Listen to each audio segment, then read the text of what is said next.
Hello everyone! Today let's talk about Berserk and the Warhammer 40k. Berserk is a Japanese manga illustrated by Gentaro Miura. Medieval-inspired dark fantasy. Its world building, inspiration, and deeper look into the sum of the characters.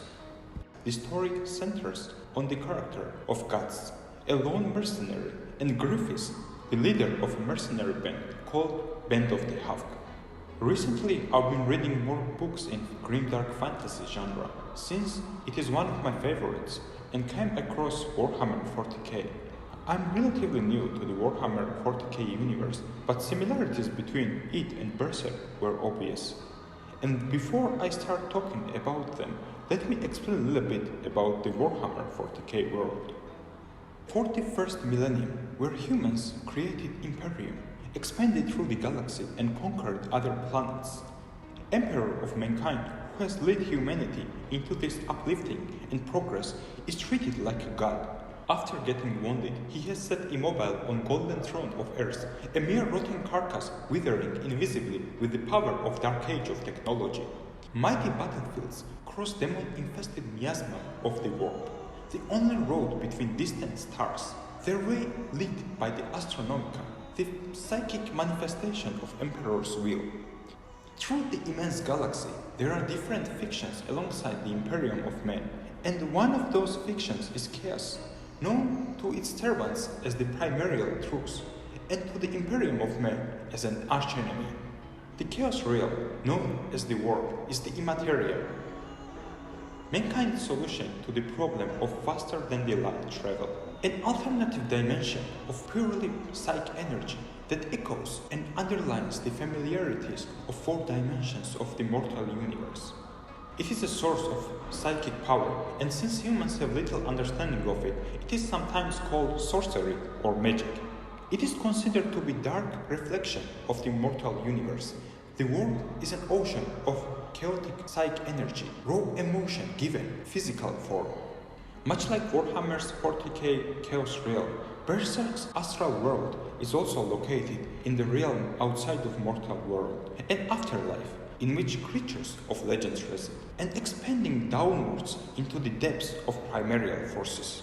This realm has several layers. The first layer, shallow layer, interacts with the physical realm, allowing the number of astral creatures to take form in the world of man.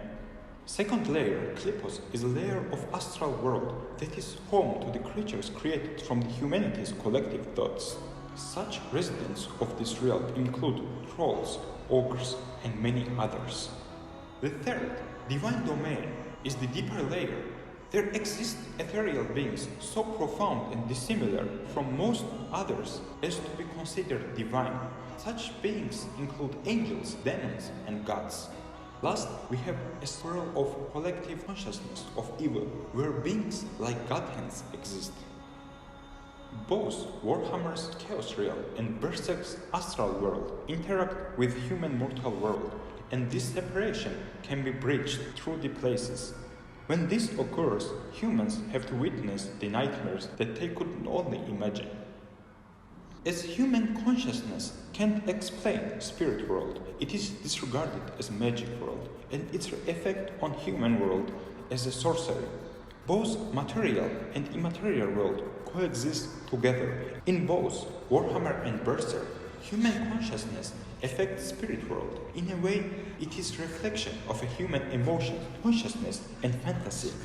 In both universes, the immaterial world is ruled by the 4 entities who have so much power and influence that humans simply perceive them as gods.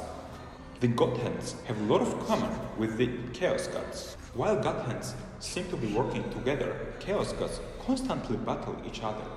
And while they exist in Immaterium and have immense power there, for them to manifest in the physical world, it takes a lot of effort. For example, creating avatars or Beherit and so on. There are also similarities between appearance and characteristics. Let's discuss each godhand and chaos god. Tzeentch, also known as the changer of ways and the architect of fate, is a desire to change and ambition. He is the god of fate, blood, and skin, as well as the god that exemplifies the ever-changing nature of warp. Much like Tzeentch, Void from Berserk is also wise and philosophical. He understands causality the most and sees many possibilities and can anticipate much. Slaanesh is the god of pleasure, lust, pride, drugs, cruelty and pain. The youngest of the chaos gods, he, she or it can assume many physical forms. It is the god of obsession, hedonism, lust and many more.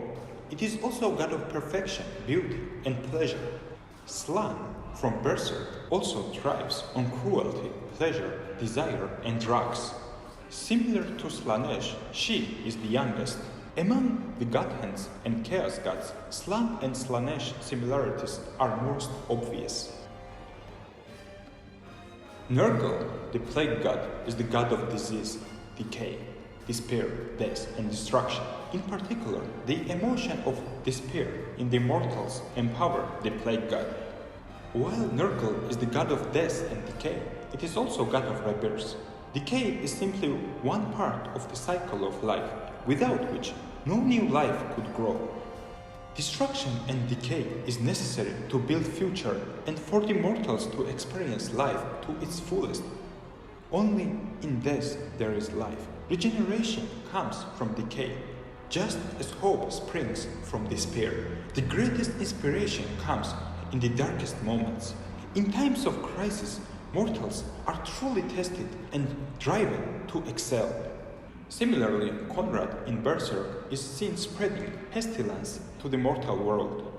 He uses rats to spread disease, the lord of the plague and decay. Other than that, we don't know much about him.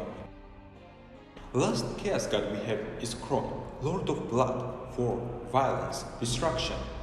He feeds on rage, hate and killing. While he is god of blood and slaughter, it is also god of mortal pride, honor, of those who set themselves against the most danger foes and earn victory against the odds. And I can't really compare him with the Ubik from Berserk. If anything, they are totally opposites. But God's beast of darkness is similar to him, as it is born from hate, anger, bloodlust, and seems to feed upon those emotions.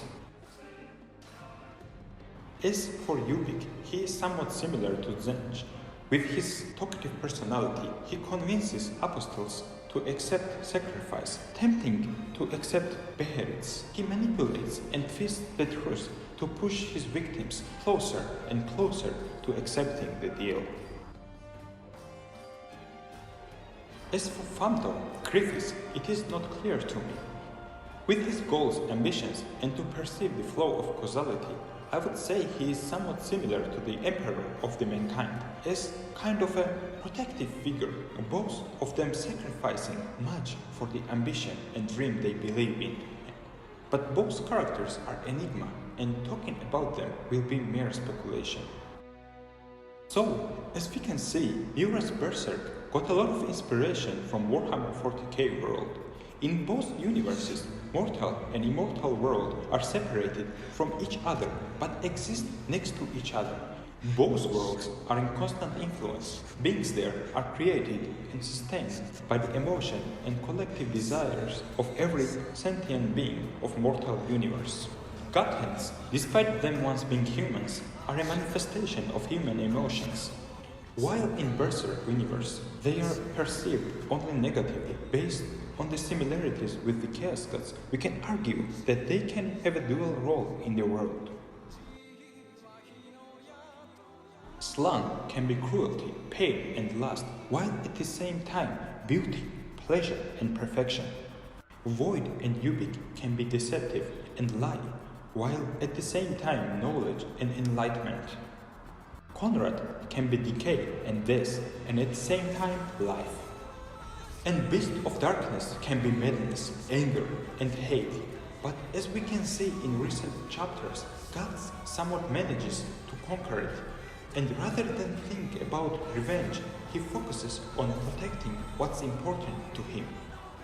Both Warhammer and Berserk are set in the world of grimdark fantasy, where average human suffers a lot and presence of evil is so strong that there is despair and almost zero hope for humanity. This was all everywhere, and as I mentioned before, I'm relatively new to the Warhammer 40k world and want to apologize if I had any mispronunciation or wrong facts. Let me know in the comments what do you think about the things we discussed today, and if you were able to find more similarities. Once again, thank you for watching. If you like the content, don't forget to like and subscribe for the more future videos. Cheers!